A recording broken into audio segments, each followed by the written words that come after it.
Hello and welcome to the Indian Ocean World podcast. My name is Philip Gooding, a project manager and research affiliate at the IOWC, McGill University.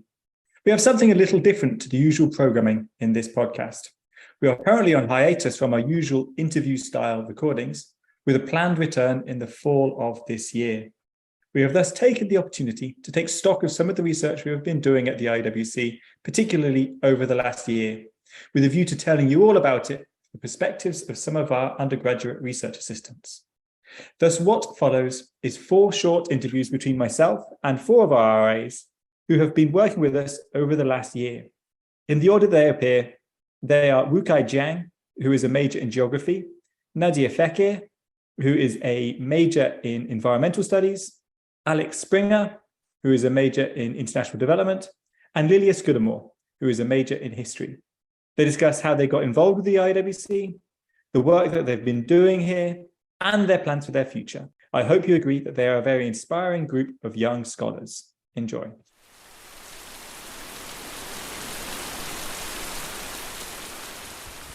Wukai, thank you very much for joining us to record this podcast.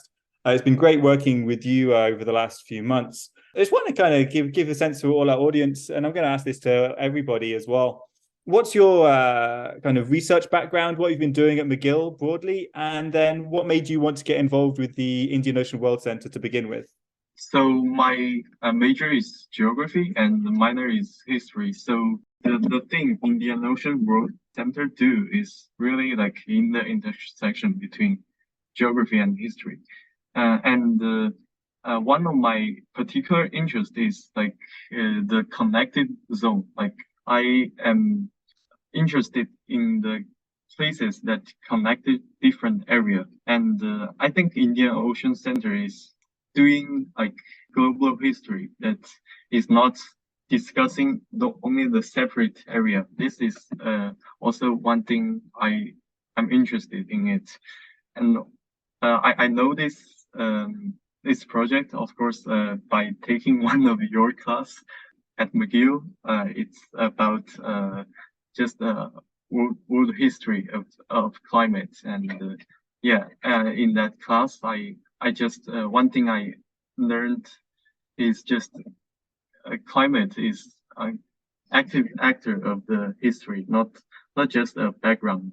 And for most of the history studies, we do not care that much about the climate. But on the other hand, in the Department of Geography, I feel like people also do not care about the historical sources. Like there is even no historical geography class in McGill, and this is why I want to study and work here.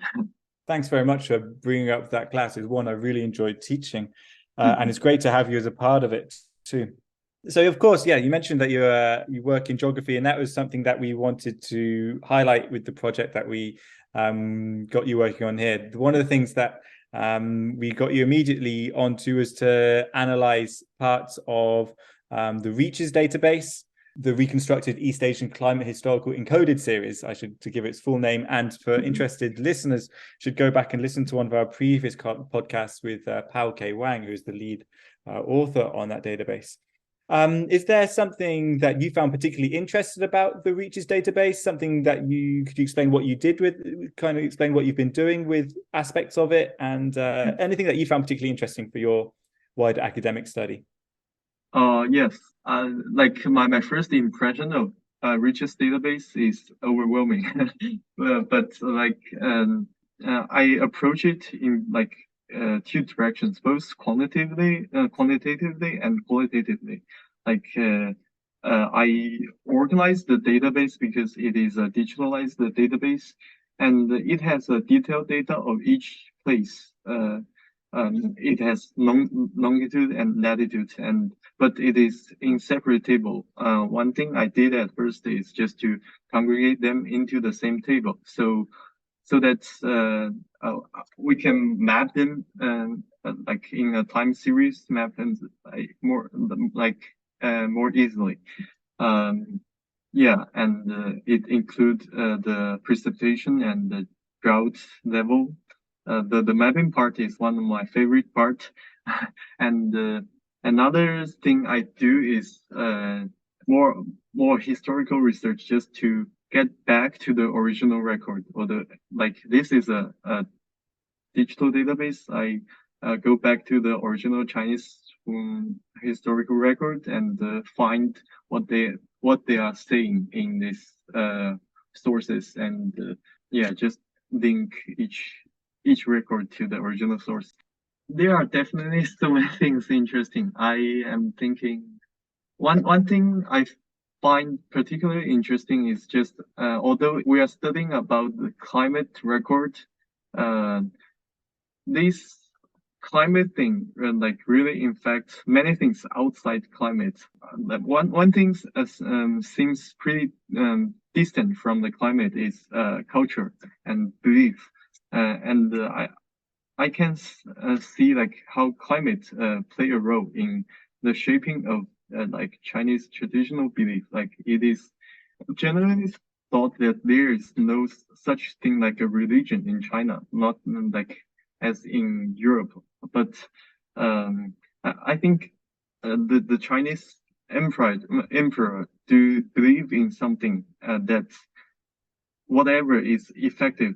I saw this when I investigating the record of 1657 of Shenzhen Empire.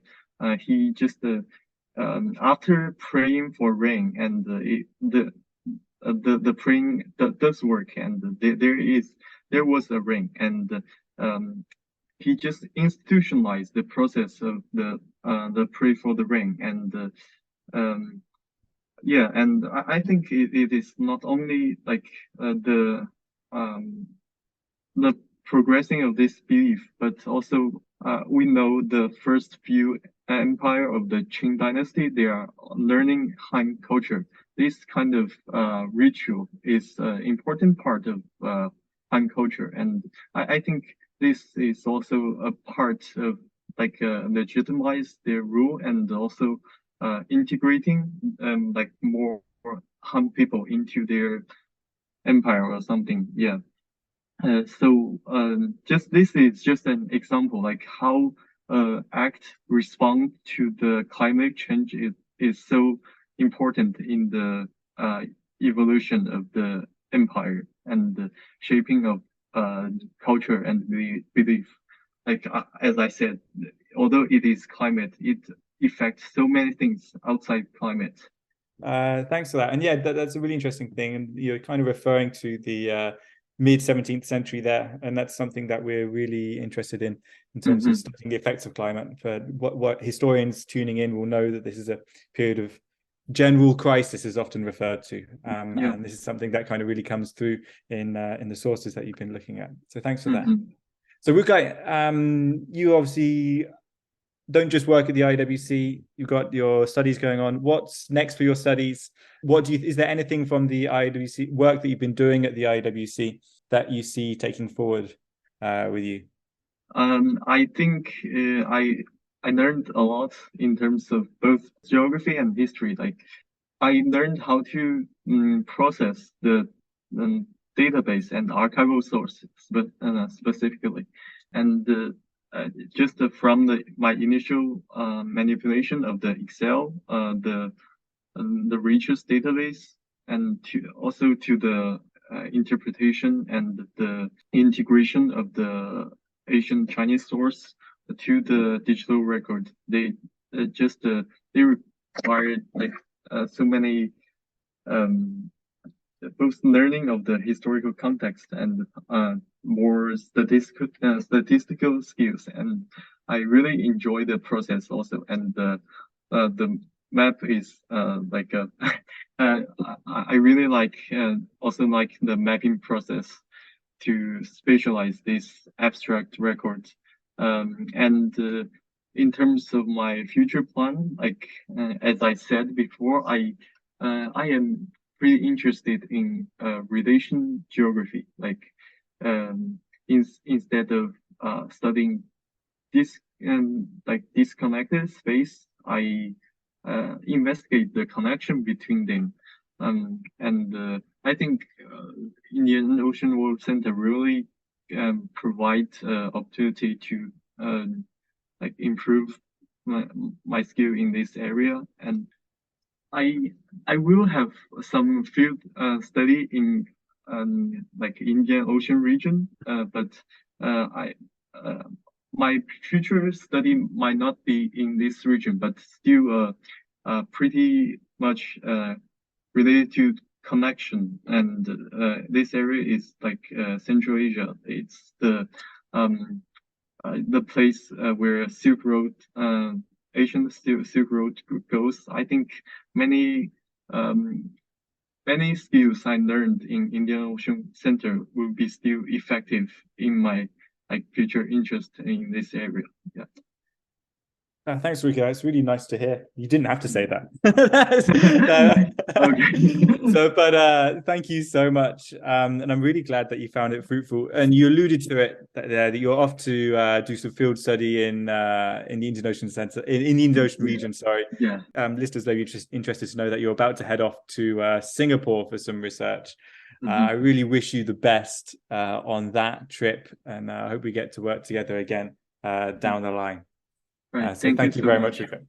Yeah, thank you for providing me so nice opportunity. Hey, thanks for your hard work.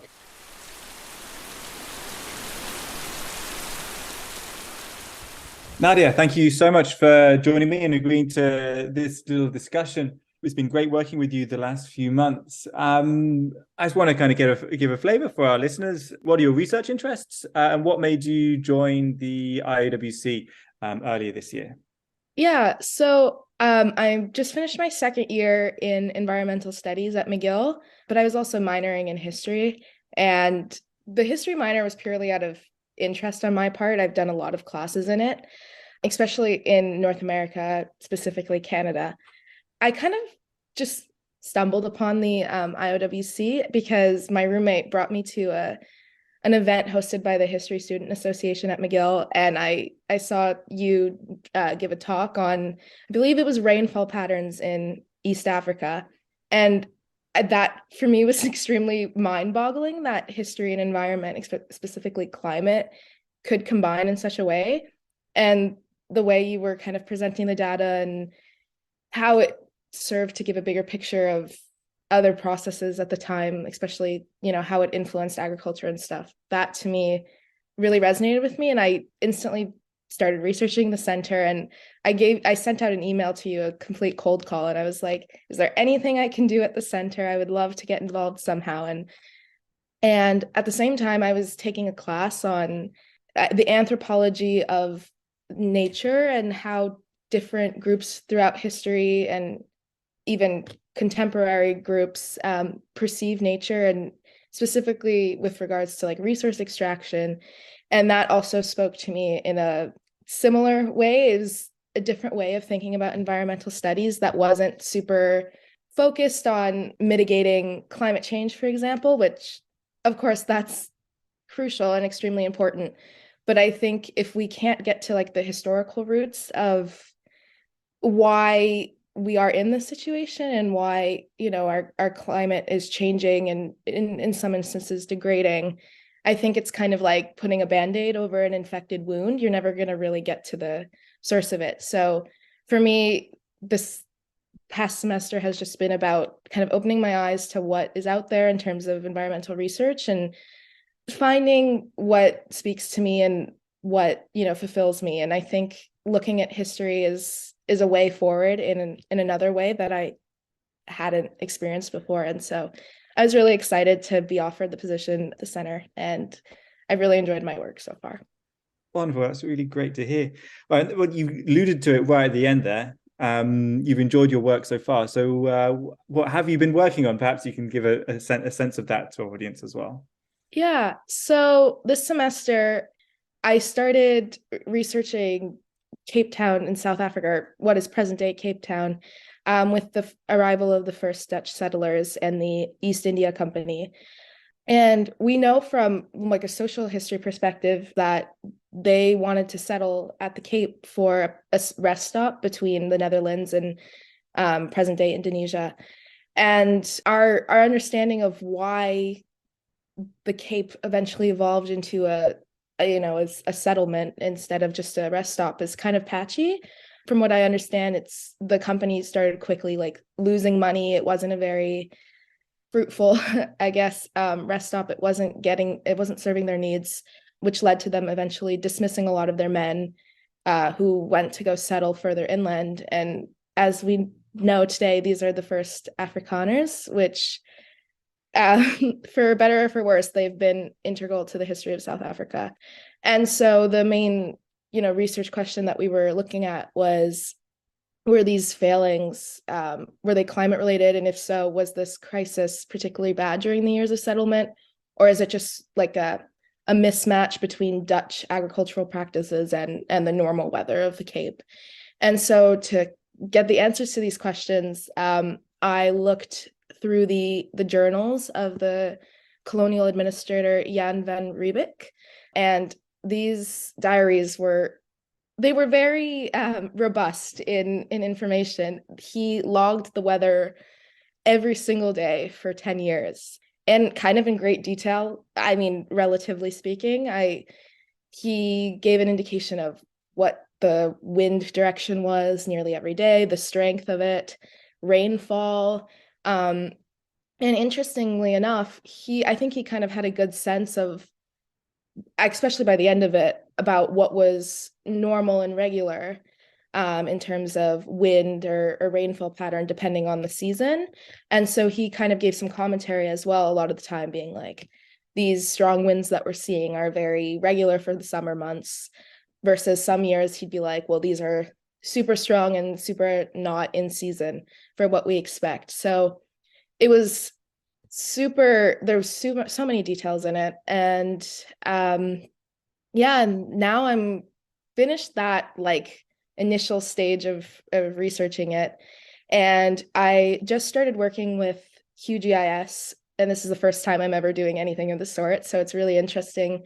And basically we're working on a time series map that kind of shows wind direction over the course of these 10 years and the strength of it as well. So yeah, it's been a really good semester full of really interesting discoveries on that front. That's wonderful, and I really look forward to seeing this time series come to fruition. Well, I kind of want to ask another question, just kind of related to your overall trajectory. What's next for you? Is there anything about the IOWC you'll be able to take with you into your next, in the next, I suppose, short to medium to long term at university? Yeah, so I think for any undergraduate, the idea of like, what do you want to do in the future is a very scary question. I feel like most of us don't know.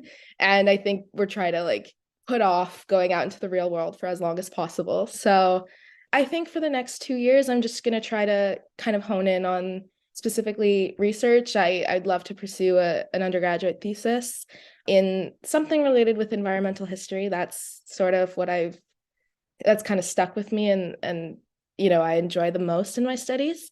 Very short-term future, however, I'm headed off to Barbados in a few weeks, and I'm doing a field semester there to sort of explore local agricultural practices.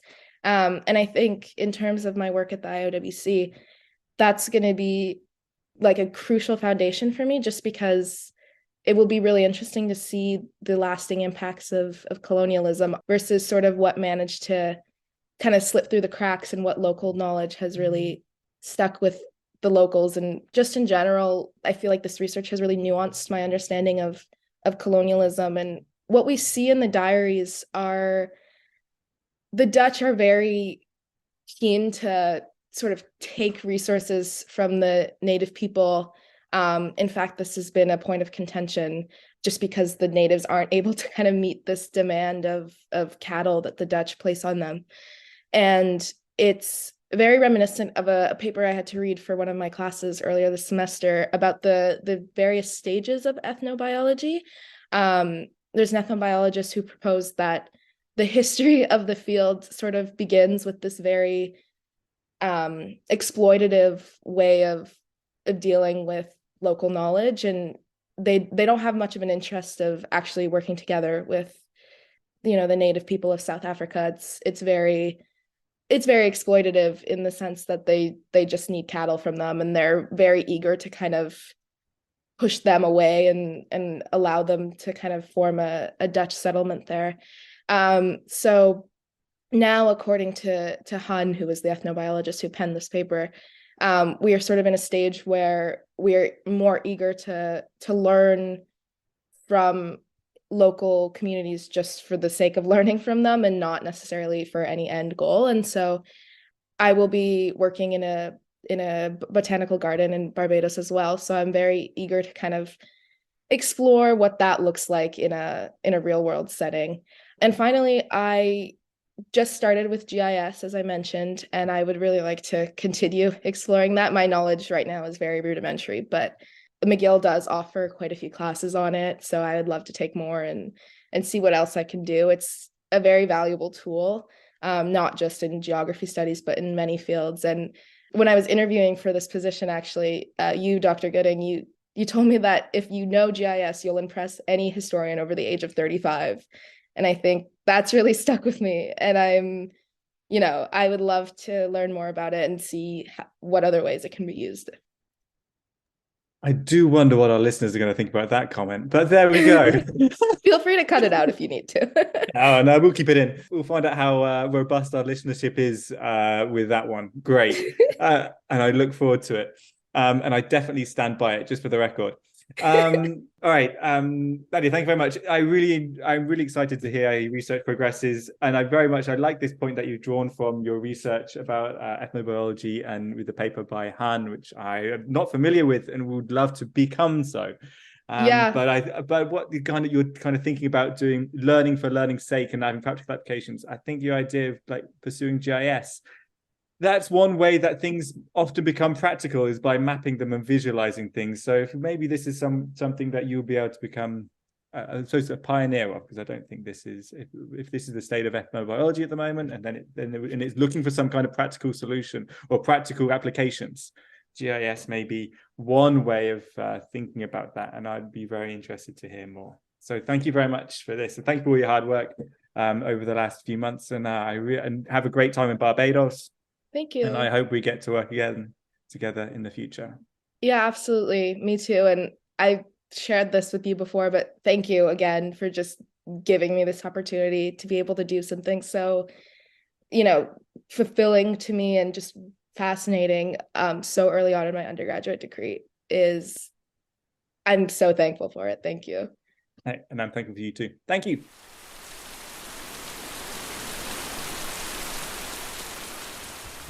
So it's my pleasure to introduce you all to my colleague, Alex Springer, who's been working with us at the IOWC for just over a year now, and is due to be with us for the remainder of the summer as well, which we're all very excited about.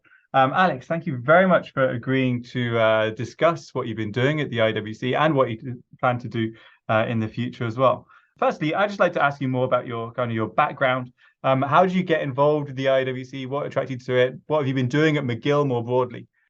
Hi, it's great to be here. Exciting to be on a podcast. So I just graduated from my undergraduate degree. I have an honors degree in international development and a minor in history.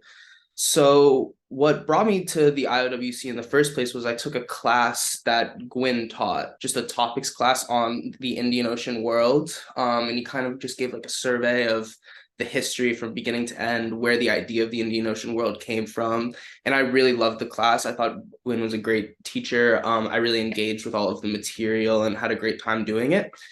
And when the semester ended, I wanted to do my thesis the next year, and I approached Gwyn to be my thesis advisor. And at the same time, I saw that he ran a research center studying the same thing he taught in the class, asked for a job, and here I am a year later. So yeah, that's how I got here. And I was really interested in my international development degree, my history degree, in kind of observing the interactions between humanity and the environment. I'm kind of looking at it from more of a like current day, present day idea, where I want to see how the economy and kind of globalization interact with the environment to produce climate change. But that's exactly what the IOWC does, just from a historical perspective. We're looking at it more in the past rather than the present, and it can inform a lot of the understandings I will take away and apply to when studying how climate change is being affected by human development in the present, and then how environmental interactions hurt humanity in turn. Awesome. I find it very reassuring and very encouraging from my perspective as someone who's trained as a historian, that someone who is mostly concerned with the present from their own research is really engaging with this historical stuff. And you have done so well while you're here. And when you kind of discuss that background, that makes me feel even more guilty about the first project we put you onto, which maybe you could say some things about, but I'll just give you a quick introduction. It involved learning how to read 17th century script. So could you tell us some more about that project? Yeah, so the first project I worked on was I was tasked with studying a specific El Nino event in the 17th century.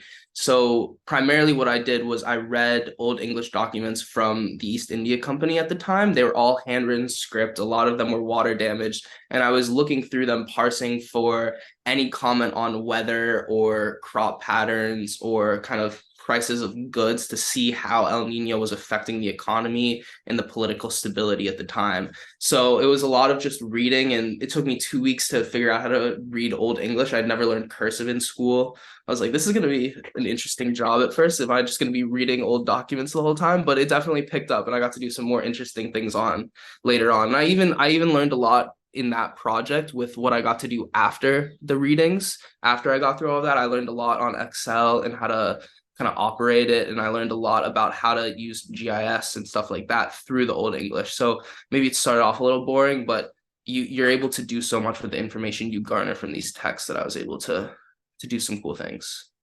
Yeah, so you mentioned Excel there. I mean, you made these really awesome pivot charts. Can you explain the process of turning Old English script on a digitized 17th century document into these wonderful pivot charts? That is a kind of a big jump to make. And it's something that I think you really pioneered and did off your own bat. I definitely have to thank my dad a little bit for that. So basically, I remember after I had charted all of the stuff, we discussed creating an index for how to mark the data.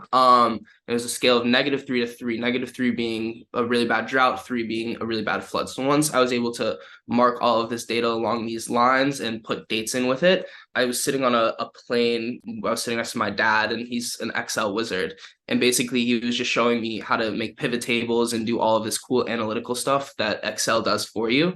And what was great about the pivot tables is it allows you to really modify how you're looking at the data, and you can look at what you're collecting in a bunch of different ways. So I was able to compare, time of the time of the season with drought versus flooding events, and to see, what correlated with what in terms of time of year versus events. I could look at specific pricing stuff for goods that were bought to see how they were impacted by the time of the year. And the Excel stuff was definitely more useful for work I did later on disease, where I had more data at hand, but I was able to learn the basics in that project. So it was kind of a great opportunity to learn because it was a smaller sample size of data, and there wasn't as much that I had to parse through. Whereas later projects, I was working with thousands of data points, and if I was trying to learn there, I would have been overwhelmed by the excess of data that I had. It was really incredible. The other thing I was really impressed about, really useful about the pivot tables, is that because you're covering the impact of an El Nino event ostensibly over the entirety of the region that the East India Company the English East India Company were reporting on. It's covering much of the Indian Ocean world, which means you've made comparisons over large areas, made it that much easier just to kind of visualize and to put in your mind. It was just really, really useful, a great methodological development for us. All right, so you mentioned it. Your next project, you collected thousands upon thousands of data points. And this was your second project, and this is about disease in India. Actually, you've got a publication about this out already. Do you want to talk to us about the publication that you have in Niche and kind of the processes that you went through to end up at this publication?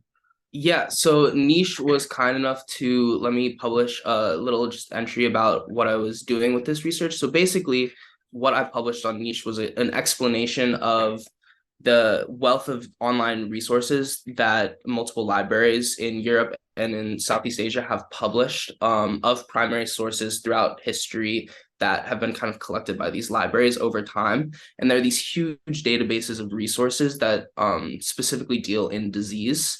And the resources themselves are not great. They're a little disorganized, and each author has a different style of writing. But within these 100-page reports they have on specific diseases in specific years, they have a lot of statistics on actual diseases, how many people are getting sick, how many people are dying per square mile, per 1,000 people. So you're able to parse a lot of information from these data reports if you spend the time sorting through them and manually inserting numbers onto Excel from these typed up reports from the 19th century. And as an RA, that is exactly what my job is. So I found these reports through Gwyn's suggestion that he wanted to look into why people were migrating to Mauritius in the 19th century. He gave me just one log that showed how many people moved per year, and he wanted to relate it to disease. So I naturally just went online. I was, as a Gen Z student who grew up with technology and computers, I just Googled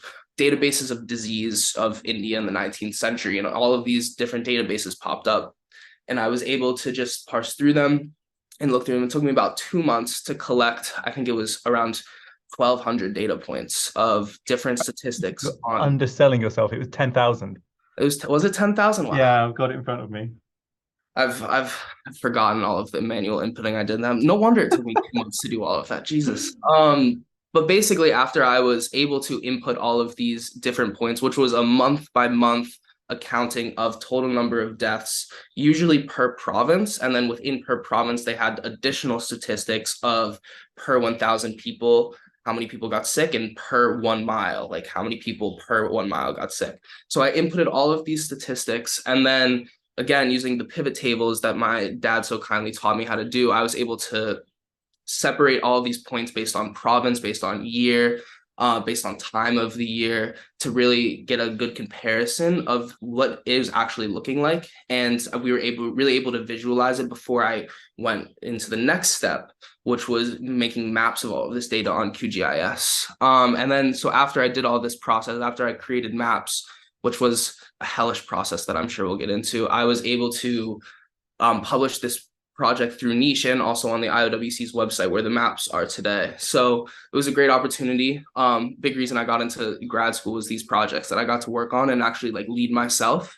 And I learned a lot about how academia functions through these projects and kind of the necessary steps it takes to get things published and what you need to look for in this process to kind of streamline everything and make sure you're not messing up at one stage or another, because there's a lot of places you can go wrong and go in the wrong direction.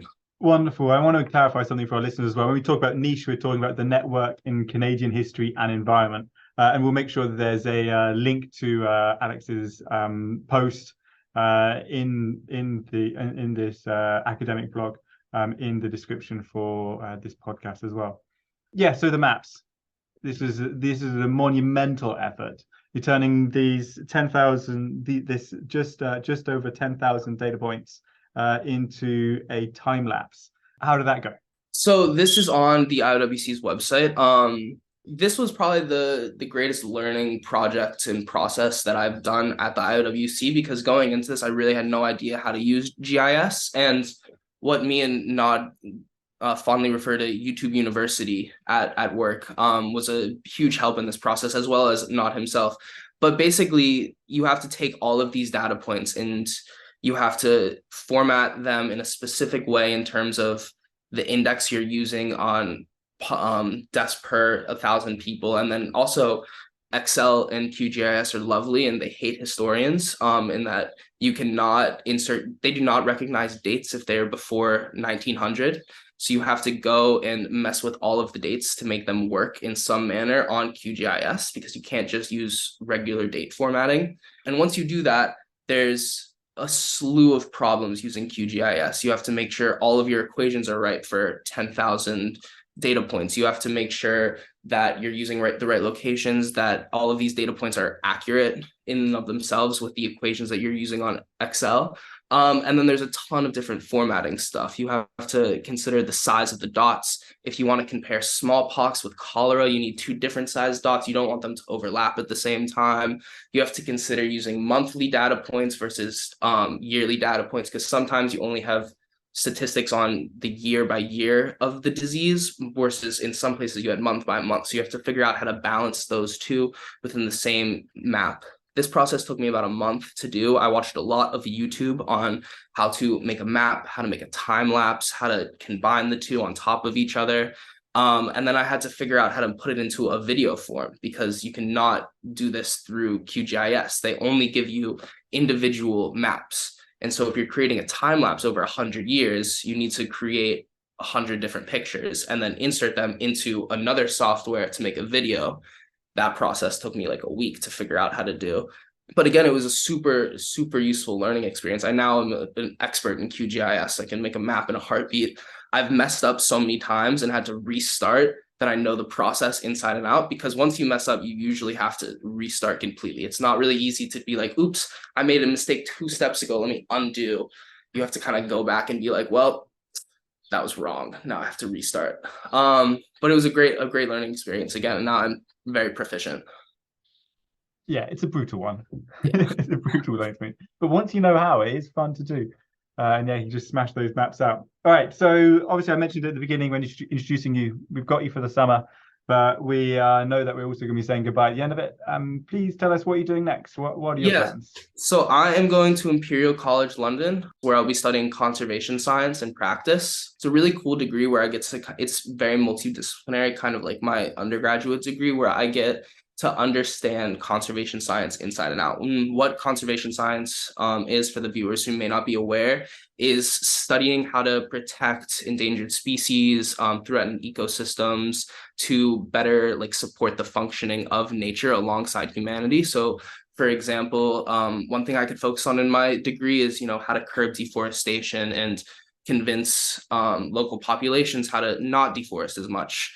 And this is a huge problem with lots of different variables in it. So part of my degree will be learning each of the different variables. I'll have to, learn statistics and QGIS science to be able to map and understand what's actually going on with deforestation. I'll have to learn behavioral science to learn how to convince local populations not to, for example, deforest as much, even if there's an economic incentive not to. I'll have to learn some animal biology, some environmental sciences. There'll be some economics involved, as I have to learn the history of areas and the economic staples of the area. So it'll be a multidisciplinary degree, much like what I've been doing at the IOWC and what I've studied at McGill, which is kind of a multidisciplinary study of the interactions between humanity and the economic and political realms and nature and how they interact. So it's like an incredibly exciting degree. I'm really pleased. It's wonderful to hear that you're going to continue this kind of multidisciplinary or interdisciplinary approach. And I have to thank the IOWC too, because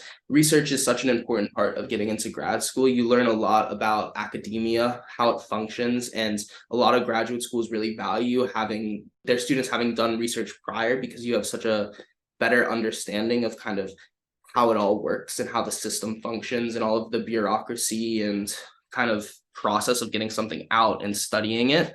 And what I've learned at the IOWC and the opportunities the IOWC have given me is a big reason that I got into Imperial in the first place, and that I'll be able to continue studying. Thank you very much for your contributions as well. It's been great to have you here for the last year, and great to know you as well. And yeah, we're looking forward to the rest of the summer, and really massive good luck beyond that too. I'm sure we'll stay in touch. Yeah, of course. Thank you for having me. It's been fun.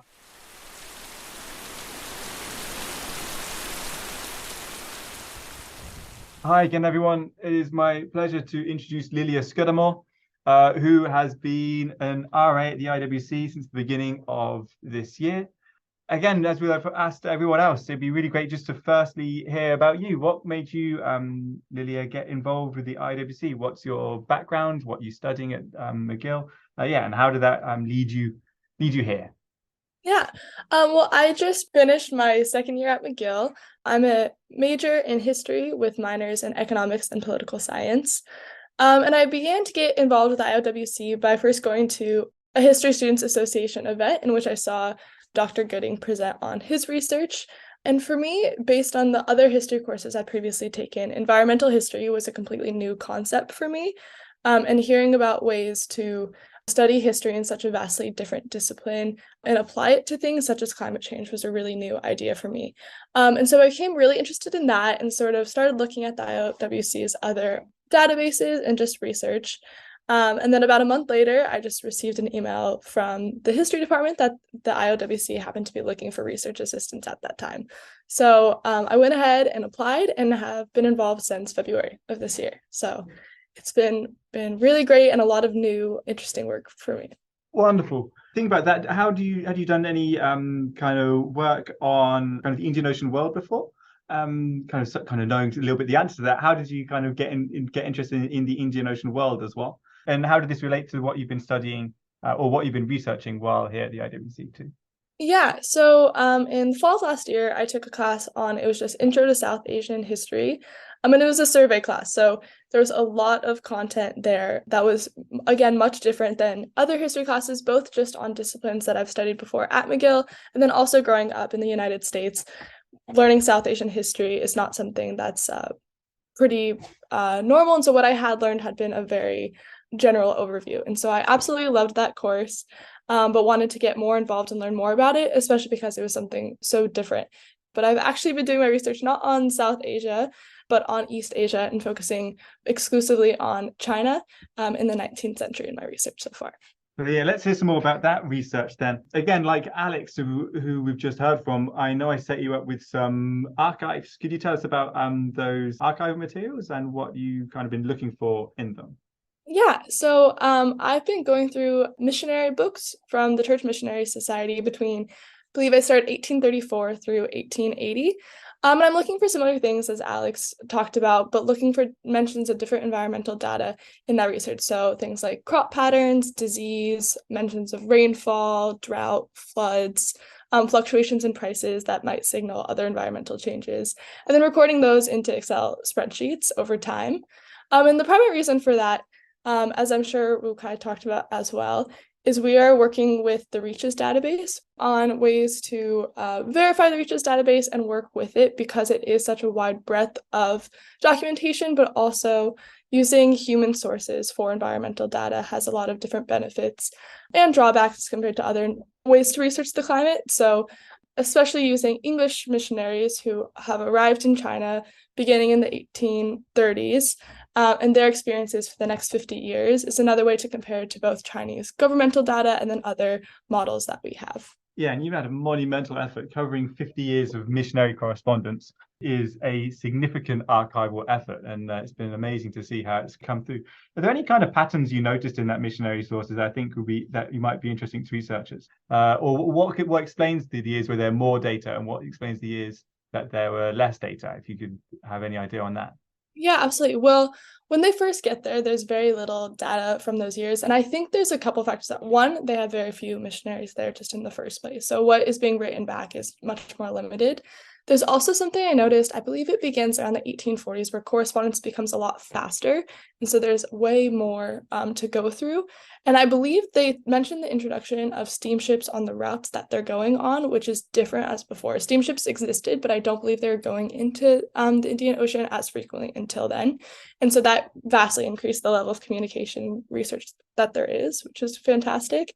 And then also just as they spread around China and settle more posts, there's significantly more letters and journal entries, and they make tables as well, tracking things such as temperatures and rainfall that are really, really interesting. Other things that I found going through as far as just patterns in the data is there are specific years.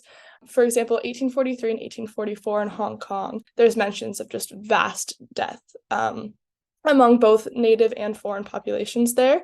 And now we know that was definitely a massive malaria epidemic that killed, I believe, what the missionaries report is 1 in every 3 people. I think the actual number is slightly less, but still huge proportion of people.